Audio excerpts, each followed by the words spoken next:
Hey everybody. For those who don't know me, my name is Antoine Williams, and I'm doing my presentation on Phone Story.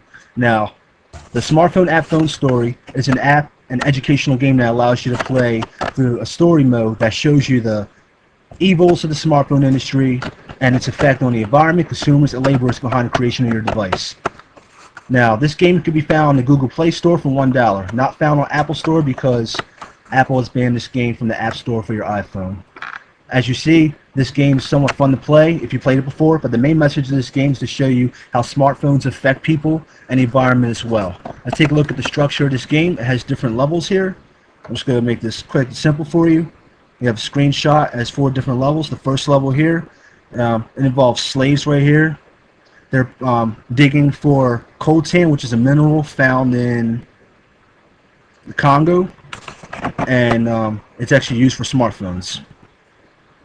Second level that you have to play is it's from the factory. You have factory workers. They're jumping off the building. They're suicide jumpers. They're distraught workers that don't want to make smartphones anymore. The third part of this game is an Apple Store, as you see. The original game actually has a pear instead of an apple. They must have changed it, but this right here, you see the owner and manager. He's throwing phones at people so they can catch them, to give them the latest and greatest device. And then the final part of the game is a waste disposal. You see they have to toss out different smartphone devices and parts as well. And if they burn it, it's going to release toxic fumes into the air. And that's how the game goes. There's 4 levels to it, and if you don't meet your goal, then the narrator leaves you a message and it starts out unhappy. So let's talk about the design of this game. As you see, it's very 8-bit. Looks like kind of Super Mario-ish, but more enhanced. You know, the people here, I mean, characters in the game, they have teeth, they have eyes, obviously, so they're a little more defined than your average 8-bit game.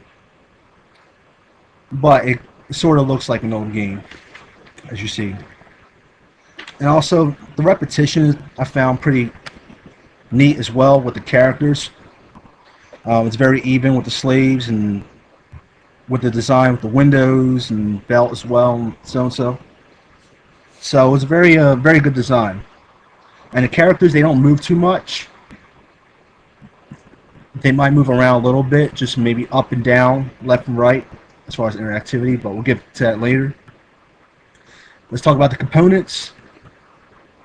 Now, the components in this game, you have sound, which includes sound effects, music, animation, digital graphic design, and you also have text, also in the beginning, and in the start screen, start menu. Now, you have background music in this game, which is pretty evil music, and that evil music sets the mood for the game. It doesn't get you pumped. It just more like it just makes you feel more sad and scared. But anyways, let's go talk about the interactivity. The way you navigate each character. So it's an up, down, left, right game. Pretty simple. There's nothing special to it or complex. So you don't have to use the space bar to jump or use the arrows on your keyboard. So I found it very easy to play. So, you know, the suicide prevention mini game, which is the second level, you know, you move your character left and right with a trampoline to catch the falling stressed laborers who work in the phone factory. That's pretty much it for the components. And also have a response for you later. We start off here. Here's the flow chart right here. You have a gamer, menu, options. These are your 4 levels here. Then after the levels, this project will lead to overall analysis after the game's over, and after the research is done. And then finally comes a reaction. Alright, so I wanted to wrap up my project here. Now, what I have to say about the smartphone industry and the game Phone Story is, it actually opened my mind up.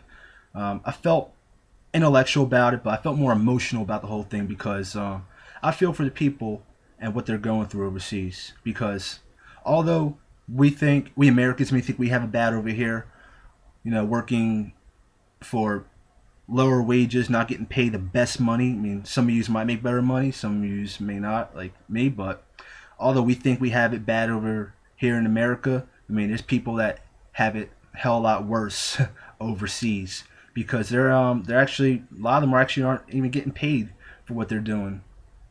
They're getting paid really low wages, getting paid next to nothing just to make smartphones or just to make the materials for them.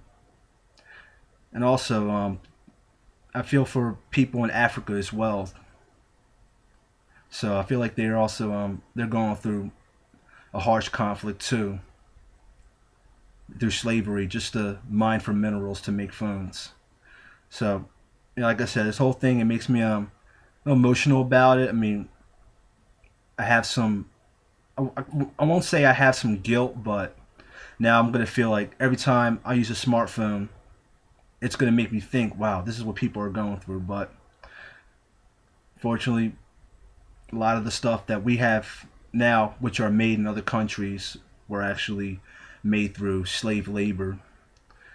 And like I said, I feel very emotional about it. But this project did open me up intellectually, and I learned quite a lot. So I'd like to thank everybody for watching my response, and have a good night.